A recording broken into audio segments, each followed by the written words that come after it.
আপোনালোকে কৈছে যে গৌৰৱ গগৈৰ পত্নী পাকিস্তানৰ ISIৰ লগত সম্পৰ্ক থকা বুলি মুখ্যমন্ত্ৰীয়ে প্ৰচাৰ কৰি আছে। মই কিন্তু একেলগতে দুটা প্ৰচাৰ কিন্তু মই দেখিছো। যেনেকৈ অসমৰ মুখ্যমন্ত্ৰীয়ে কৈছে যে গৌৰৱ গগৈৰ পত্নী এলিজাবেথ নে কি নাম, গৌৰৱ গগৈৰ পত্নী ISIৰ লগত সম্পৰ্ক আছে বুলি যেনেকৈ প্ৰচাৰ কৰিছে, মই আকৌ দেখিছো যে কংগ্ৰেছৰ নেতা কিবা চৌহান, কংগ্ৰেছৰ এতিয়াৰ এজন ইনচাৰ্জ, অসমৰ ইনচাৰ্জ চৌহান নামৰ মানুহজনে কৈছে আকৌ যে অসমৰ মুখ্যমন্ত্ৰীয়ে আৰবত কি কয়, আপোনাৰ কি বুলি কয়, সৌদি আৰব মানে এইটো কি কয়, ডাঙৰ চিটিখন এখন কি বুলি কয়, ডুবাইত বোলে ডাঙৰ ফ্লেট কি কয় এইটো আপোনাৰ বিজনেছ, কনষ্ট্ৰাকশ্যন বিজনেছ আৰু হোটেল বিজনেছত অসমৰ মুখ্যমন্ত্ৰীয়ে বোলে ইনভেষ্ট কৰিছে। মই দুটা একেলগতে শুনিছো। আপোনালোকে সংবাদ মাধ্যমে অকল গৌৰৱ গগৈৰ ৱাইফ ISIৰ এজেণ্ট বুলি কোৱাটোহে শুনিছে।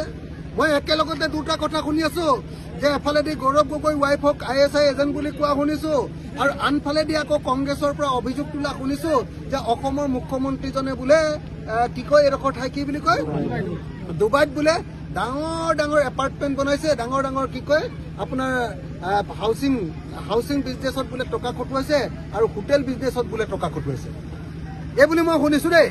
গতিকে দুইটা বিদেশৰ লগত জড়িত, এটা পাকিস্তানৰ লগত জড়িত, আনটো অভিযোগ আকৌ ডুবাইৰ লগত জড়িত। গতিকে একেলগতে দুইটাৰ তদন্ত হওক। গৌৰৱ গগৈৰ পত্নী ISIৰ লগত সম্পৰ্ক আছে নে নাই এইটো CBI তদন্ত হওক, আৰু অসমৰ মুখ্যমন্ত্ৰীয়ে ডুবাইত হোটেল বিজনেছ কৰিছে নে নাই, অসমৰ টকা নি হোটেল কিনিছে নেকি, অসমৰ মুখ্যমন্ত্ৰীয়ে ডুবাইত আচলতে এপাৰ্টমেণ্টৰ বিজনেছ বিল্ডিং বনাইছে নেকি, তাৰো বিজনেছ কৰিছে নেকি, এই দুইটাৰে তদন্ত হওক। এই দুইটা তদন্ত একেলগতে CBI তদন্ত দিয়াৰ ব্যৱস্থা গ্ৰহণ কৰক, তেতিয়াহে আমি মানিম। নহ'লে অকল গৌৰৱ গগৈৰ বিষয়ে, গৌৰৱ গগৈৰ পত্নীৰ বিষয়ে কৈ থাকিলে নহ'ব। দুটা কথা একেলগতে শুনিছো আৰু দুইটা কথাই একেলগতে তদন্ত হওক। গৌৰৱ গগৈৰ পত্নী যদি ISIৰ লগত সম্পৰ্ক আছে, ইমিডিয়েটলি গ্ৰেপ্তাৰ কৰিবৰ কাৰণে তদন্ত ঘোষণা কৰি দিয়ক।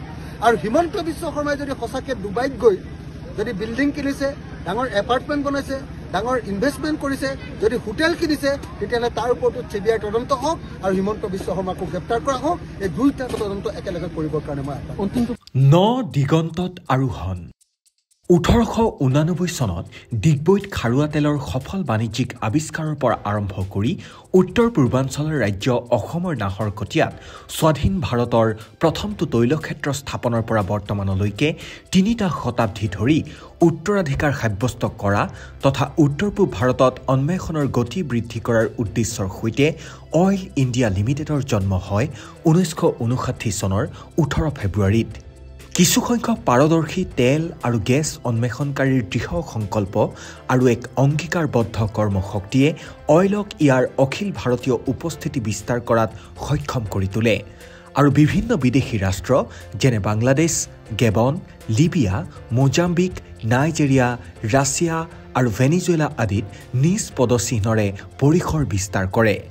আজি মহাৰত্ন ৰাজহুৱা খণ্ডৰ এক প্ৰতিষ্ঠান হিচাপে অইল ইণ্ডিয়া লিমিটেড নিজ অংশীদাৰসকলৰ লগতে সমাজ আৰু বিশ্বৰ বাবে এক ইতিবাচক পৰিৱৰ্তন তথা দীৰ্ঘম্যাদী মূল্যক উৎসাহিত কৰাৰ উদ্দেশ্যে পাৰিপাৰ্শ্বিক, সামাজিক আৰু পৰিচালনাৰ নীতিসমূহৰ ওপৰত বিশেষ গুৰুত্ব প্ৰদান কৰি উৎকৃষ্ট কৰ্মদক্ষতাৰ জৰিয়তে ভাৰতৰ বহনক্ষম শক্তি সুৰক্ষাৰ প্ৰতি দায়বদ্ধ এক অগ্ৰণী আৰু ভৱিষ্যতৰ বাবে প্ৰস্তুত সংহত শক্তি কোম্পানী হোৱাৰ সপোনক বাস্তৱ ৰূপ দিয়াত সম্পূৰ্ণৰূপে অংগীকাৰবদ্ধ।